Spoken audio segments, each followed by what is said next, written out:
Salut à tous, c'est Weskai et bienvenue sur ma chaîne.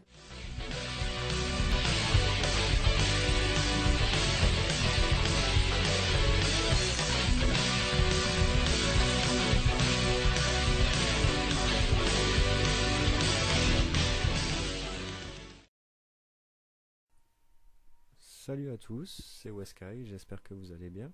Et aujourd'hui, on va se retrouver pour faire la présentation du manga Gamaran. Alors, Gamaran, qu'est-ce que c'est? C'est un manga shonen qui est sorti au Japon en mai 2009 et qui durera jusqu'à juin 2013, qui comporte 22 tomes et qui est sorti chez nous sous les éditions Kana en octobre 2012. Actuellement, le manga n'est pas encore fini, on est arrivé au tome 20, plus que 2 et on touchera à la fin. Alors, par rapport au synopsis, le synopsis est assez sympa. On se retrouve au milieu de l'ère Edo et un seigneur Unabara qui s'appelle Naozata Washizu organise une compétition d'arts martiaux pour déterminer qui sera le plus fort en arts martiaux. Donc, on constate que cet homme a 31 fils et il va demander à chacun de ses fils de désigner son expert en arts martiaux pour le faire participer au tournoi pour qu'il puisse ensuite désigner son successeur. Donc, au début du manga, on va suivre Naoyoshi qui est le 27e fils du seigneur. Il va partir à la recherche de Jinsuke Kurogane, qui est un excellent bretteur réputé comme un adepte des arts martiaux qui est capable de tuer 1000 personnes d'un coup. Mais en fait, il va jamais rencontrer Jinsuke et au contraire, il va tomber sur son fils qui s'appelle Gama, qui est le dernier élève d'une école qui s'appelle l'école Ogame et qui s'avère être un bretteur assez exceptionnel également. Pour la petite histoire, un bretteur, qu'est-ce que c'est? Un bretteur, c'est une personne qui sait manier le sabre. Donc voilà, donc on va suivre du coup l'histoire de Gama qui va partir avec Naoyoshi à cette compétition d'arts martiaux et qui va défier d'autres écoles en arts martiaux diverses et variées durant lesquelles il va s'améliorer tout au long du manga et durant laquelle on va voir un petit personnage qui au début comment je veux dire, assez rigolo. Moi, je le compare un petit peu à Naruto. Vous savez, il y a cette petite touche d'humour. Au début, bon, voilà, il a déjà une force qui est assez herculéenne par rapport au personnage que c'est. Mais on voit qu'il est assez fébrile par moment. Donc, du coup, ça fait plaisir de voir qu'au fur et à mesure du manga, il s'améliore. Et on a un point d'impact qui fait qu'à partir d'un moment dans le manga, il y a une évolution dans le personnage. Tout comme il peut y avoir une évolution avec Naruto à partir d'Ishippuden, tout comme il peut y avoir une évolution dans Dragon Ball quand Sangoku revient de son entraînement chez le jeu et qu'il a pris quelques années. On retrouve exactement cette même évolution dans Gamaran et pour ça c'est assez sympathique je dois dire et ça touche pas que ce personnage qui est Gamos, ça touche vraiment chaque personnage en fait. Bon, après, au niveau des personnages, qui est-ce qu'on a? On a un personnage qui s'appelle Yori, qui est le maître de Gamma et qui est vraiment un bretteur d'exception. Vous pouvez le voir actuellement sur l'image. Il représente bien les bretteurs de l'époque Edo, avec sa pipe en opium, ses cheveux un peu ébouriffés. C'est vraiment un personnage auquel on s'attache énormément parce qu'il a une force exceptionnelle. C'est vraiment la brute à l'état pur en fait. Il est un bretteur vraiment génial. C'est le genre de mec qui va finir un combat en un coup sans problème. Ça va pas le déranger. Il est vraiment vraiment surcheaté. Et c'est ce qu'on aime chez ce personnage. Après vous avez également Zenmaru qui est un disciple plus âgé que Gamma de l'école Ogame qui suit une différente spécialité de kata que celle de Gamma et qui manie une épée qui est surdémesurée, honnêtement.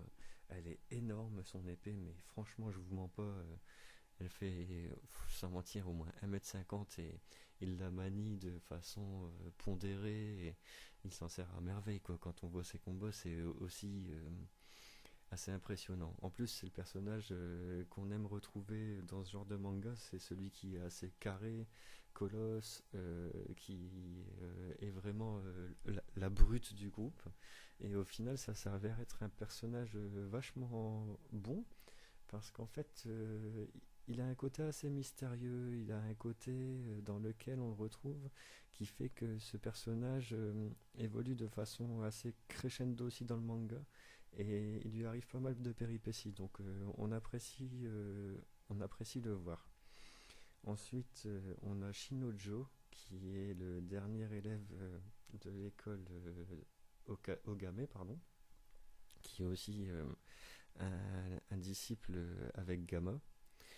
Et si vous voulez, Shinojo, c'est un bretteur qui a l'esprit vif, il est malin, il sait pas mal de techniques de combat et il est un fin stratège.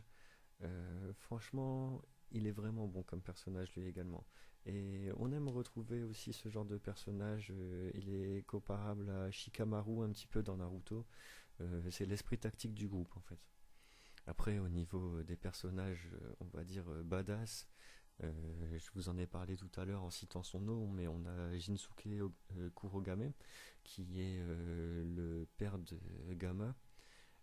C'est vraiment le méchant de référence, quoi. Le mec, il manie le sabre comme pas deux, il a le regard de Brest quand il combat, il a une force surdémesurée. Ben, vous voyez cette illustration par exemple. C'est the personnage, quoi. Il est vraiment incroyable. Après, je connais pas encore le bas mot de l'histoire parce que j'ai pas terminé le manga personnellement. J'attends que les deux derniers tomes sortent. Mais de ce que j'ai vu jusqu'à présent, c'est the personnage, quoi. Il est vraiment surcheaté. Et j'ai vraiment hâte de voir les combats de fin du manga pour me faire une idée de quelle est la vraie étendue de sa force quand, à mon avis, il va se retrouver nez à nez avec son fils et qu'ils vont devoir combattre. Bon, en tout cas, après, à côté de cela, ce que je voulais dire, c'est que au niveau du scénario, on a une évolution du scénario qui est plutôt pas mal. Parce que le scénario en soi n'est pas basé que sur le tournoi. Après, je vais pas vous en dire un plus par rapport à ça parce que j'ai pas envie de vous spoil non plus. Mais en gros, le tournoi c'est juste un prétexte pour amener à un autre scénario, si vous voyez ce que je veux dire. Mais c'est pas mal quand même cette situation car en fait on se rend compte que en passant par là, on aboutit à une suite qui est vachement plus intéressante. On peut retrouver un petit peu le même genre de scénario quand on lit Samurai Deeper Kyo par exemple, où à partir du tome 15, Kyo et ses compagnons entrent dans le territoire Mibu et commencent à faire la guerre contre les Mibu quand Kyo vient en terre sacrée, on va dire. Et là, l'ampleur du manga est à son paroxysme. Et ben avec Gamaran, c'est plus ou moins pareil en fait. Quand vous arrivez à partir du tome 11 ou 12, je sais plus exactement, en fait vous arrivez à un point culminant de l'histoire qui va faire que vous allez atteindre le pseudo-paroxysme de l'histoire. Et grâce à ça, vous allez être de plus en plus imprégné dans les combats, dans l'évolution des personnages. Et franchement, ça vaut vraiment le détour. C'est juste énorme. C'est le manga qui m'a fait kiffer en cette année 2015. Je remercie grandement ce mangaka qui m'a fait découvrir ce manga parce que je m'attendais pas à un truc pareil. Honnêtement, je cherchais vraiment quelque chose qui allait me faire vibrer et que j'allais accrocher. Et il n'y avait pas grand chose qui me plaisait dernièrement jusqu'à ce que je tombe là-dessus. Au début, j'ai vu la pochette, je me suis dit, ouais, bof, on va voir ce que ça donne. Et je suis retourné au magasin de manga le lendemain pour acheter la suite, tellement ça m'a fait vibrer. L'intensité des combats, c'est juste épique. Les personnages en soi sont monstrueux. Et même au niveau des dialogues, c'est génial. Mais c'est surtout les effets visuels dans les dessins qui m'ont fait kiffer. Quand vous voyez un petit peu les traits de caractère qu'ont les personnages, comment sont dessinés chacun des combats, les détails par rapport au sabre, le fait qu'ils se pètent au fur et à mesure quand les personnages se combattent et qu'ils peuvent pas forcément réparer leur sabre et ils vont à l'arrache se combattre quand même. C'est pareil, ils enchaînent les combats et au final on n'est pas dans du Dragon Ball ou compagnie où ils peuvent prendre un haricot magique, les mecs ils continuent à se combattre quand même. c'est énorme. Et malgré les handicaps, ils n'hésitent pas à foncer dans le tas et continuer à se combattre, combattre, combattre. Et c'est vraiment l'ère Edo que l'on adore et que l'on retrouve enfin intégré dans un manga récent qui n'est pas des années 80-90, de la grande génération, mais qui se démarque quand même du lot et qui vaut vraiment le détour. Donc voilà, je pense que j'ai à peu près tout dit au niveau de Gamaran. J'espère que cela vous aura convaincu et que vous aussi vous aurez envie de le lire. En tout cas, je vous le recommande vivement parce que c'est vraiment un super manga que je mets au jour d'aujourd'hui dans mon top 10. Et je vous invite donc à voir les autres vidéos de ma page ou de ma chaîne, comme vous le désirez. En tout cas, n'hésitez pas à mettre un like, à vous abonner et revenez bientôt pour voir d'autres vidéos. A bientôt et on se retrouve très vite sur Weskai TV.